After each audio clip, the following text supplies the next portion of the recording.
तुम्ही कधी बसणी करताय म्हणला हे व्यवसाय? 10 वर्ष झाले सर. म्हणजे वयाच्या वेळी तुमचं लग्न झालं नव्हतं, मग वाटत होतं का ह्या व्यवसायावरती आपल्याला मुलगी मिळेल, कोण मुलगी देईल? गिऱ्हाईक चालू होतच 8 पासून. रिजनेबल असतंय, रोजचा फ्रेश माल असतंय, थोडंच विकायचं, चांगलं विकायचं. आजची सामाजिक स्थिती खूप बिकट अशी आहे. सर्व मुलींच्या वडिलांना वाटते की मुलगा शिकलेला हवा, त्याला नोकरी पाहिजे, ती पण शहरात. स्वतःचा फ्लॅट पाहिजे, स्वतःची गाडी हवी, तरच त्या मुलाला मुलगी देऊ. आज समाजामध्ये असे काही तरुण आहेत ज्यांचा स्वतःचा व्यवसाय आहे, उद्योगधंदा आहे, ते शेती करतात. अशा युवकांची सध्या लग्नच होत नाहीत.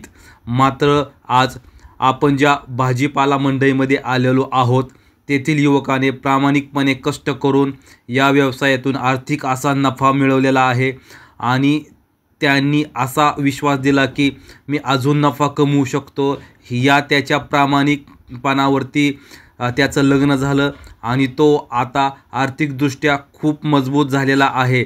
त्याचाच प्रवास आज आपण जाणून घेणार आहोत.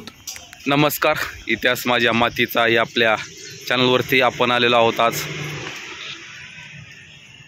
होतकरू युवक जे भाजीपाला विकून आपला उदरनिर्वाह करतात आणि भाजीपाल्यामध्येच पूर्ण कुटुंबाचं जे काही आर्थिक नियोजन आहे ते भागवतात, असे आपले चैतन्य यादव यांच्याकडे आपण आज आलेलो आहोत. तर जाणून घेऊया त्यांच्या भाजीपाल्याचा प्रवास. नमस्कार चैतन्य सर. नमस्कार. तर आम्हाला सांगा आता की ह्या भाजीपाल्याला सुरुवात तुम्ही कसं काय केली, कधीपासून केली तुम्ही सुरुवात? मला 8 ते 10 वर्ष झाली या क्षेत्रात. सुरुवातीच्या काळात थोडी तरकारी करायची, त्याला थोडासा भाव कमी मिळायचा व्यापाऱ्यांना. आपण स्वतः विकल्यानंतर थोडेसे वाढून मिळतात पैसे. वयाच्या 25 वर्षापासून तुम्ही करताय हे? बरोबर. म्हणजे व्यवसाय चालू करताना काय वाटलं होतं, म्हणजे वाटलं होतं का आपल्याला एवढा मोठं व्यवसाय होईल आपला? नव्हतं वाटलं एवढं, पण ते हळूहळू रुटीन बसत गेलं, सवय होत गेली, पैसे मिळत गेले. बरोबर. मग आनंद मिळतो ना पैसे मिळाल्यानंतर. मग कुठली गोष्ट करण्यासाठी काय वाटत नाही. बरोबर. किती कष्ट करायची तयारी असते. बरोबर. बरं, मग आता तुम्ही जे व्यवसाय चालू केला त्यावेळी तुमचं लग्न झालं नव्हतं, मग वाटत होतं का ह्या व्यवसायावरती आपल्याला मुलगी मिळेल, कोण मुलगी देईल? नव्हतं वाटत. पण तरी पण कसं काय डिलिंग केलं तुम्ही? केलं. आता काहीतरी उद्योग केला पाहिजे म्हणण्यापेक्षा ही चांगलं आहे. समोरच्या माणसांना कसं काय वाटलं भाऊ तुम्हाला मुलगी द्यावा भाऊ? आता काय किती जरी प्रत्यक्षात बघितलं ना हे कसं आहे काय. हा बरोबर. मग तुमचं आता शेतकरी कुटुंबातले असल्यामुळे त्यांना माहिती आहे तरकारीत किती पैसे मिळतात, भाजीपाल्यात किती पैसे मिळतात. मग ह्या एका ह्याच्यावर तुमचं लग्न जमलं बाबा? मग तुमचं 2 मुली तुम्हाला? दोन्ही मुली. तुम्ही दोघं पण असताना इथं?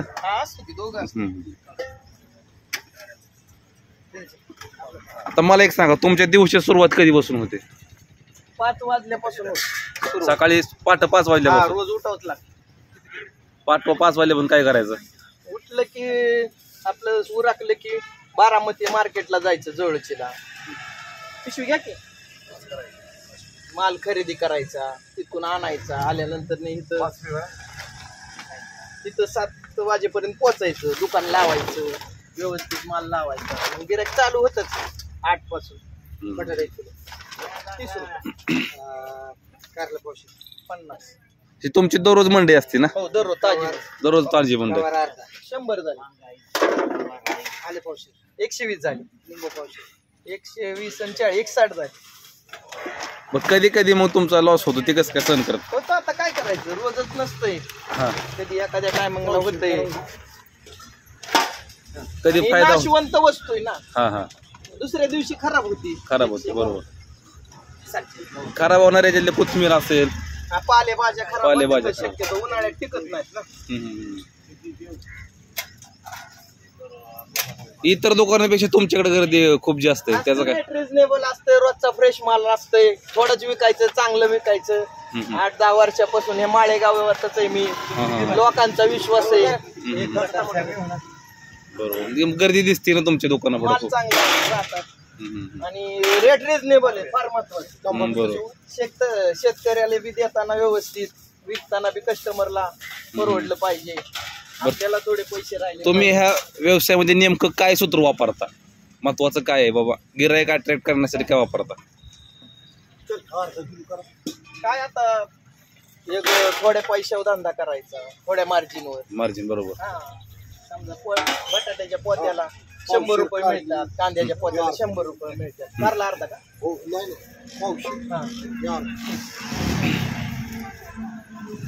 जास्त नाही पैसे घ्यायचे कस्टमरचे, जास्त पैसे नाही घ्यायचे कस्टमरचे, जेणेकरून परत कस्टमर आला पाहिजे. कस्टमर सगळीकडे चौकशी करून येत असतो, त्याला रेट योग्य पाहिजे, माल चांगला पाहिजे. बरोबर बरोबर. फसवणूक नाही झाली पाहिजे ते. बरोबर बरोबर. तुम्हाला मोठं कस्टमर आहे बरं का, 1 किलो 2 किलो 5 किलो हॉटेलचं दुकानदार आहे. तुम्ही कस्टमर जपून ठेवण्यासाठी काय करता अजून? पण थोडे पैसे मिळाले पाहिजे, वस्ती नेऊन विकायचंय. दुकान आहे त्यांची छोटी छोटी आपली किराणा माला बरोबर. अजून दुसऱ्या कुठल्या सर्व्हिस देता तुम्ही? घरपोच सेवा देता का यांना?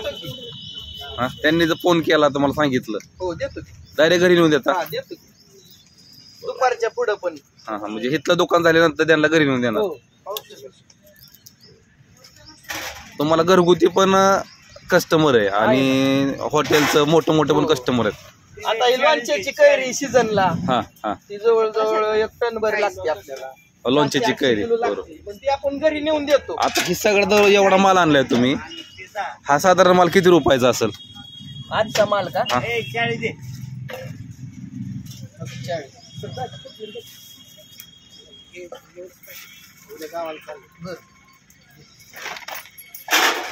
आज काय तसं गडबड असल्यामुळे हिशोब नाही केला तरी अंदाजे 15,000चा माल असेल. 15,000चा माल असेल. 15,000च्या मालामागं साधारणपणे राहतात ते शिल्लक तुम्हाला सगळा खर्च वगैरे? 1,000-1,200 रुपये राहणार. 1,000 रुपये राहणार, म्हणजे 12,000 गुतवा, 1,000 रुपये काढा. प्यारे पण दिवसभर काम आहे ना, बोलायचंय, थांबायचंय इथं.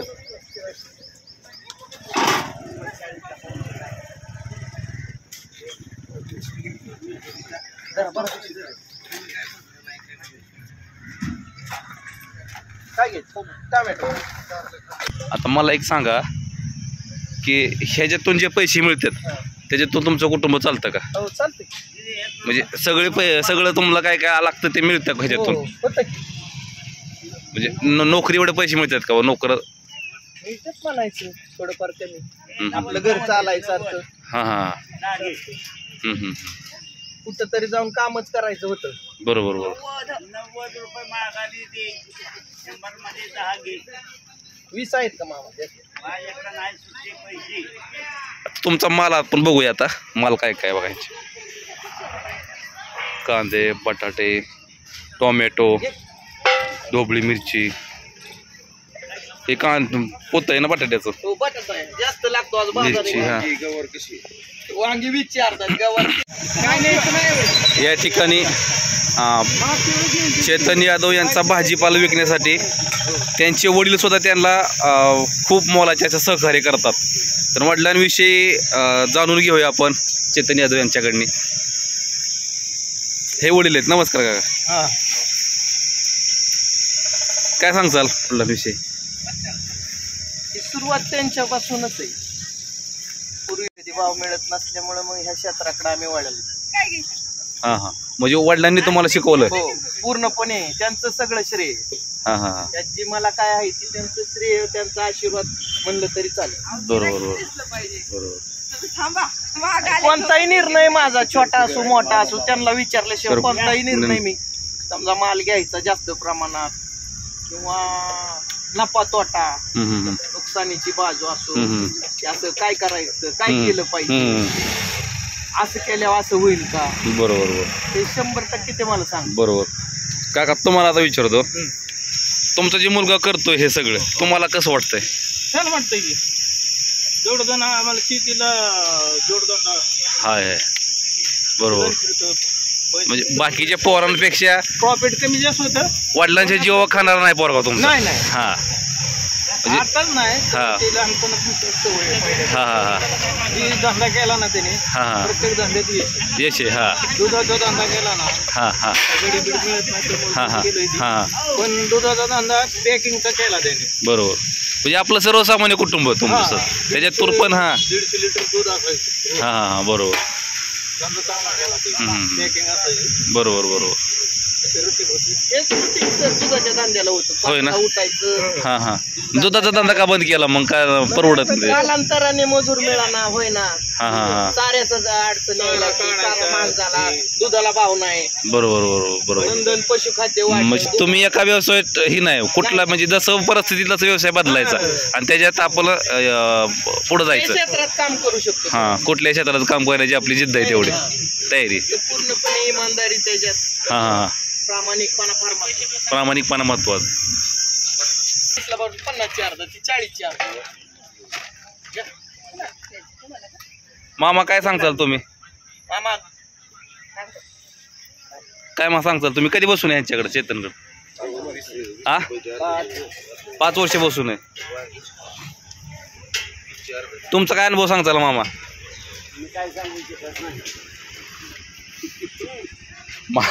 मामा मामा काय सांगू शकत? धान्य दुकानी होते ना हा हा हा त्यामुळे मामा फक्त विकणार होय? विकणार फक्त. सांगायचं त्यांना. बरोबर. ते विकतात. दुकान सांभाळतात माझं. मी नसल्यानंतर समजा आपल्याला मालाला ह्याला जायचं म्हणलं तर त्या टायमिंग मध्ये सगळं. तुमचा माल पण सगळा चांगला आहे. हा, माल एक नंबर आहे. माल एक नंबर आहे तुमचा माल. म्हणजे तो पैसे कमी का मिळाला पण लोकांना माल चांगला गेला. हा हा या की 5 किलो का? हे आपण पाहतोय व्यवसाय करायचा म्हणल्यानंतर कम्युनिकेशन कसल्या प्रकारचं पाहिजे, भाषा कोणती पाहिजे. जर कस्टमरला चांगली सर्व्हिस दिली तर कस्टमर खूप मोठ्या प्रमाणात येऊन आपल्याकडनं माल घेऊ शकतो. त्याचं एक उत्तम उदाहरण म्हणजे चेतन यादव. काय मला सांगताल तुम्ही? हो इथं कधी बसून येता तुम्ही? जशी मंडई चालू झाली तशी हा चेतन इकडे येतात तुम्ही. काय सांगताल त्यांच्याविषयी? क्वालिटी चांगली असते. व्यवस्थित लावतात. हा हा माल व्यवस्थित देते. हो रिजनेबल माल आहे सगळा. आपण बघतोय गर्दी खूप आहे यांच्याकडे.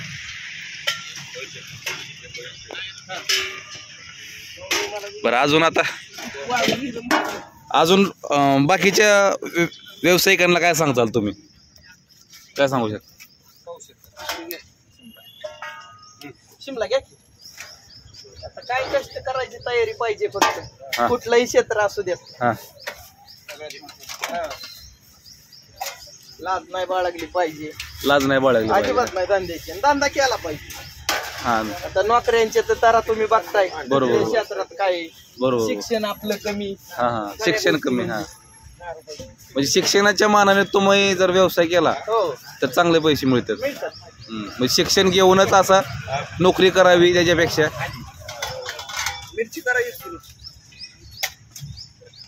माहिती आवडली असेल तर चॅनल सबस्क्राईब करा, शेअर करा आणि लाईक करा. असेच नवीन व्हिडिओ पाहत रहा.